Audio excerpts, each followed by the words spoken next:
ओम शांति। प्रश्नोत्तरी कार्यक्रम में आप सभी का एक बार फिर से स्वागत है, जिसमें हम आपके द्वारा प्राप्त किए जो हमारे पास प्रश्न आते हैं उनका हम सॉल्यूशन, उनका उत्तर आदरणीय आशा दीदी से लेते हैं, और जो मुरलियों के भिन्न भिन्न पॉइंट्स होते हैं उनका भी स्पष्टीकरण आदरणीय आशा दीदी हमें अपने अनुभवों के आधार से, बाबा की पढ़ाई के आधार से देते हैं। ओम शांति दीदी। ओम शांति। दीदी, आज की मुरली में बाबा ने रूहानी पर्सनालिटी, हमारी जो ब्राह्मणों की जो विशेषता है उसके बारे में स्पष्ट रूप से बताया, और मुरली में बाबा ने उनके संस्कार भी बताए कि रूहानी पर्सनालिटी वाले के संस्कार भी बताए।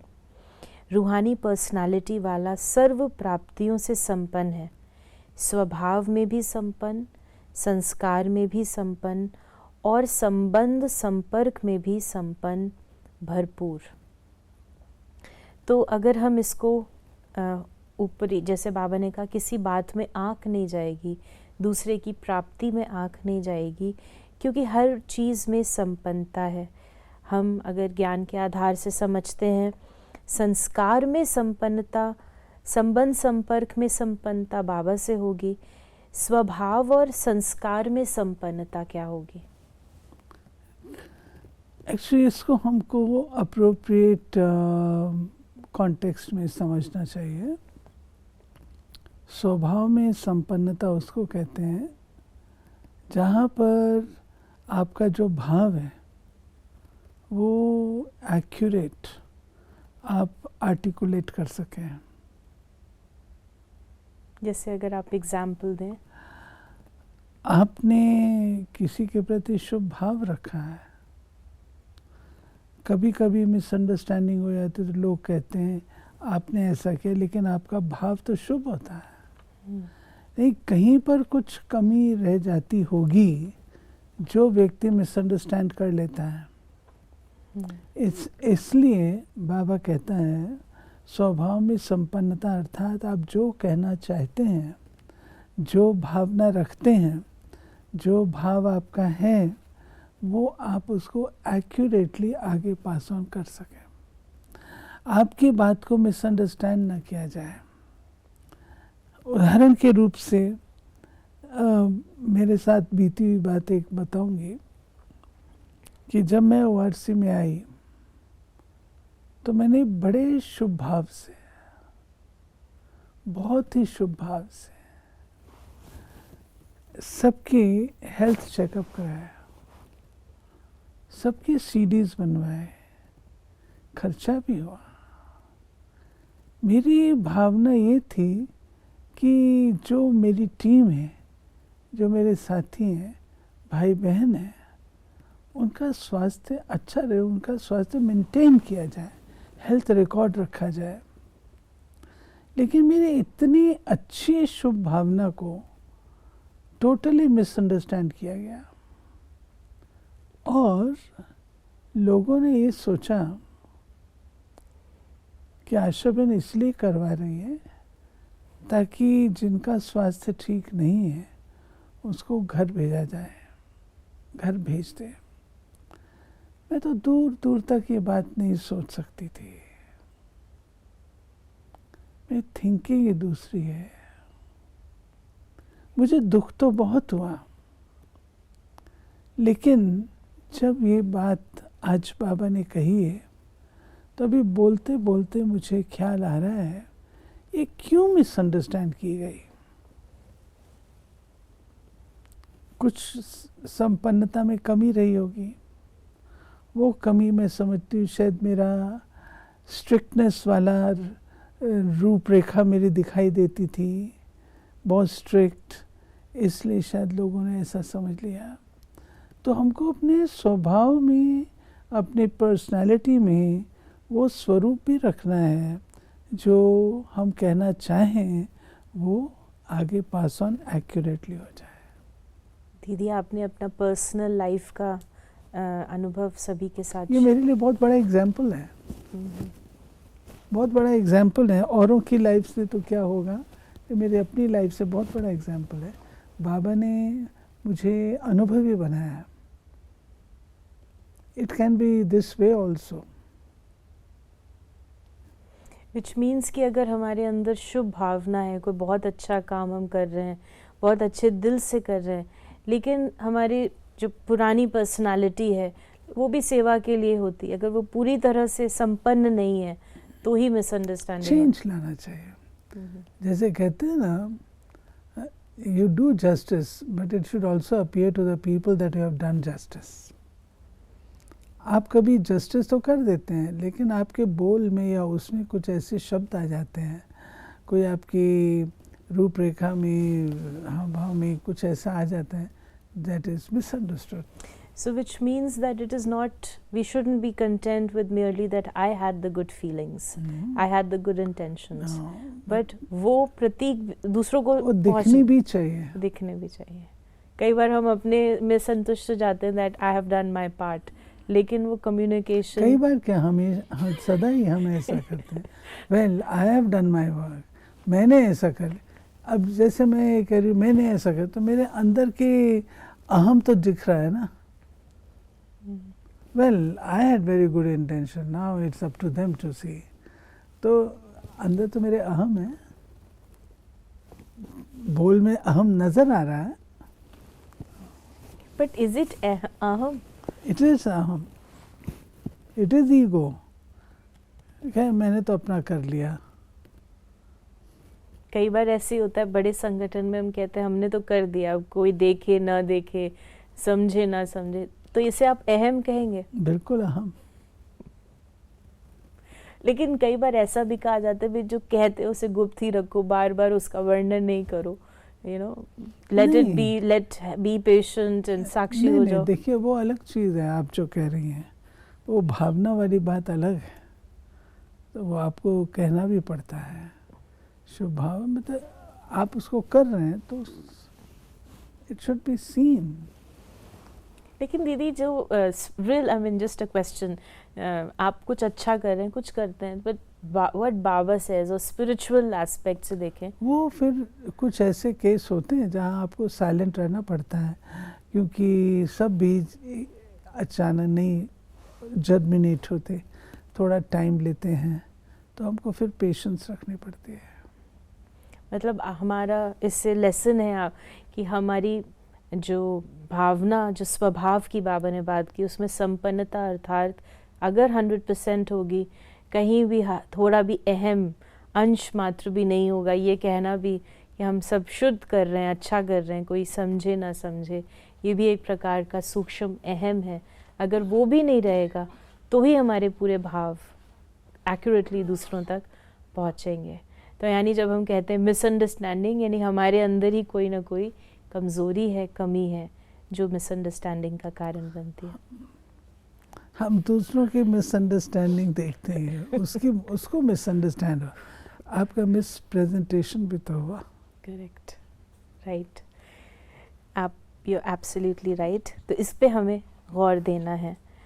और जो आपने बहुत सुंदर एग्जाम्पल दिया स्वभाव का, संस्कारों की संपन्नता जो बाबा ने कही, संस्कार हमारे, जब हम संगम पर हैं तो हमारे संस्कार संगम के अनुसार ईश्वरीय संस्कार वो हमारे हों, हम दैवी उसमें, तो वो तो देवता संपन्न होंगे ही, लेकिन संगम के संस्कार भी जो हमारे संपन्न हों, उसमें कोई कमी ना रहे। दीदी एक और स्पष्टता चाहिए, जो बाबा ने हमें कहा कि स्वच्छता और सत्यता, तो सत्यता तो ठीक है, हमको पता है आत्म अभिमानी, हम आत्मा सत्य है, लेकिन जो स्वच्छता की बात बाबा ने कही है, जैसे बाबा ने कहा अगर सारे दिन में, चाहे उठने में, चाहे बैठने में, चाहे बोलने में, चाहे सेवा करने में, चाहे स्थूल सेवा की व सूक्ष्म सेवा की, लेकिन अगर विधि पूर्वक नहीं है, विधि में भी अगर ज़रा सा अंतर रह गया, वो भी स्वच्छता अर्थात पवित्रता नहीं, व्यर्थ संकल्प भी अपवित्रता है। तो बाबा ने जो हमें बताया, व्यर्थ तो हमें स्पष्ट है, लेकिन जो बाबा ने कहा विधि पूर्वक नहीं, विधि में अंतर रह गया। देखिए, आपको कहा गया मुरली सुनाओ, सेवा है, आप मुरली तो सुनाती हैं, आपका मन उस मुरली में है ही नहीं।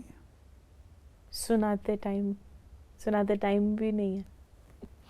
दूसरी बात, आप अनमने मन से सुना रही हो, क्या मुसीबत है, मैं इस समय रेस्ट करना चाहती थी, इसको इसी वक्त आना था सुनने के लिए, तो आपने विधि पूर्वक तो नहीं किया ना।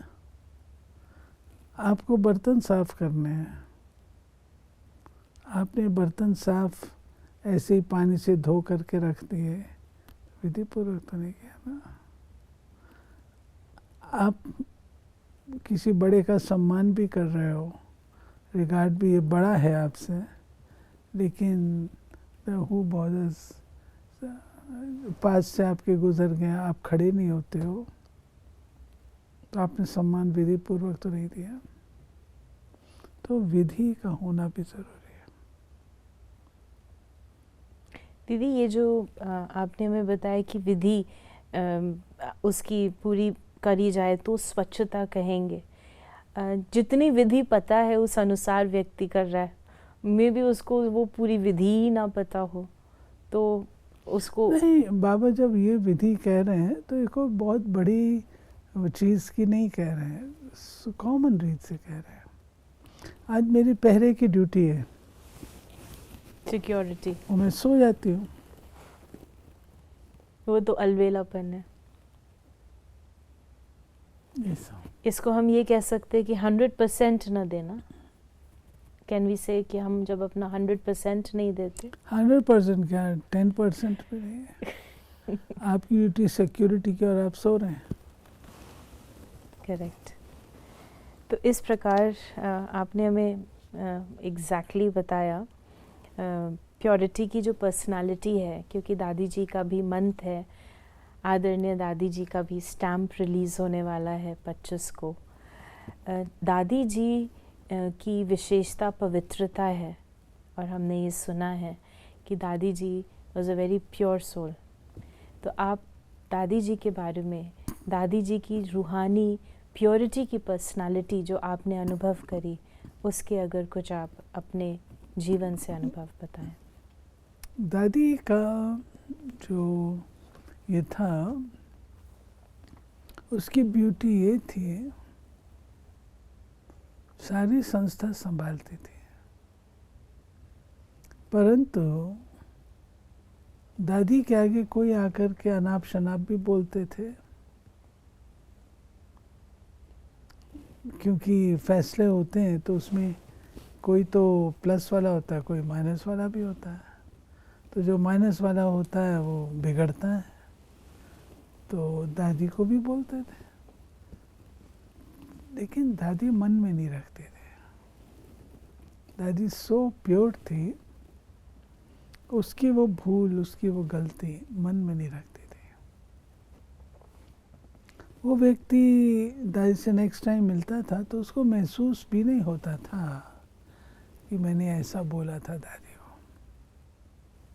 ये तो हमारे तो वाइब्रेशन आ जाते हैं ना, अच्छा ये वही व्यक्ति आया है, दादी में नहीं था। तो दादी की प्योरिटी की पराकाष्ठा है, यानी अंदर से भी हमारा हृदय स्वच्छ रहे सदा। दीदी, हमारे पास एक प्रश्न आया था कि जब कोई हम बाबा को लेटर लिखते हैं, और बाबा भी कहते हैं, बच्चे, मुरली में भी आता है, बच्चे बाबा को पत्र लिखा करो। अब बाबा तो नहीं है, तो बाबा के रूम में पत्र बाबा के बॉक्स में डाल दिए जाते हैं, लेटर बॉक्स होता है, उसमें बच्चे अपने पत्र डालते हैं। जो ये पत्र लिखने की जो बात है, एक्चुअली पत्र लिखना चाहिए, क्योंकि बाबा तो मन की बात भी पहचान जाते हैं, मन में क्या है, should be really physically right it. और दूसरी बात कि जो ये प्रश्न, जो पत्र लिखे जाते हैं, जो फिजिकली वहाँ हैं, तो उन पत्रों को फिर कौन पढ़ता है, उसका क्या होता है?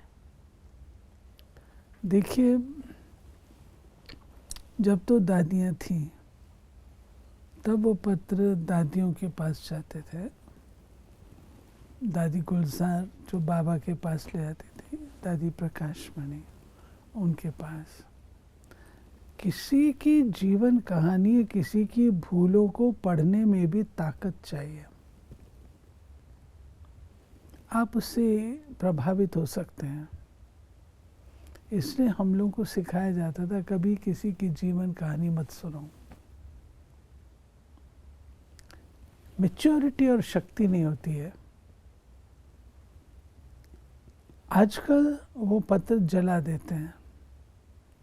बाबा को गया, सबने अपने भाव से बाबा को लिखा, उसके बाद क्योंकि कौन मनुष्य आत्मा में ताकत है बैठ के पढ़े, इसलिए वो बाबा को अर्पित हुए। बाबा ने स्वीकार किया, अब उसको फिनिश। बट ये जो प्रोसेस है लिखने का, वो दैट इज इम्पोर्टेंट।